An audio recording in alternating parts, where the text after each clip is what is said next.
ბარბარე ნებიერიძე გახლავთ ჩვენი შემდეგი სტუმარი. მოგზადი ბარბარე. მოდი გენაცვალე, გავზანდი.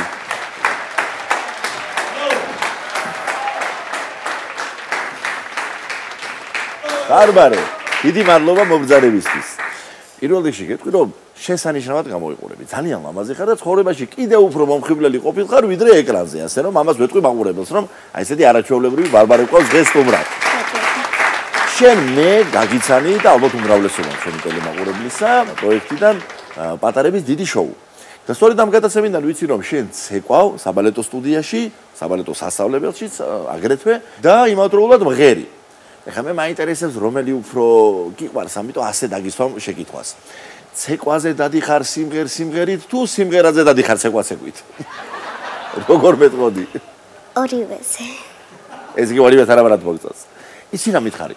საბალეტო სასწავლებელში დადიხარ, საბალეტო სტუდიაში, მღერი. მე როგორც ვიცი, ხატვაზეც დადიოდი. თავისთავად სკოლაში დადიხარ, ინგლისურზე დადიხარ, როგორც ვიცი და მე მგონი სახლში შენ უფროსებზე უფრო ხშირად ამბობ, დღეს ძალიან დატვირთული გრაფიკი მქონდაო, ხო?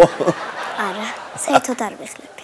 არ იღლები. ესე იგი გიყვარს ეს ყველაფერი და ინტერესით აგედებ. ეს ნორმაგად საციხარულოა და სიმღერაზე მინდა კითხო, სად სწავლობ და ვინ არის შენი მასწავლებელი, ასე რომ შეგაყვარა და ესე ლამაზად რომ აგამღერა?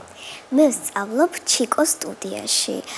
ჩვენი სტუდიის ხელმძღვანელია ქალბატონი ნინო ჩაჩავა, პედაგოგი ნათია კალანდაძე. ნინო ჩაჩავა ჩემი მეგობარია და შესანიშნავი პედაგოგი და მოვიკითხავ აქედან.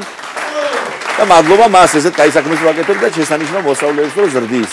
რაც შეეხება სიმღერას, შენ იქ იმღერე, ცნობილი სიმღერა კინოფილმიდან მანანა და რა მინდა იცი კითხო, როგორც სიმღერა ესე მოგწონს ეს თუ იმ მანანასავით ცელქი და მოუსვენარი ხარ?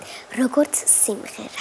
როგორც სიმღერა და მაშინ რადგან შენს მოგწონს და მეც მომეწონა, მოდი მოვასვენინოთ შენი შესრულებით ეს სიმღერა ჩვენი შოუს მაყურებელს. კარგი? აბა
დიდი მადლობა სტუმრობისთვის, ულამაზეს ბარბარე ნებიერიძეს წარმატებები უსურვოთ მას.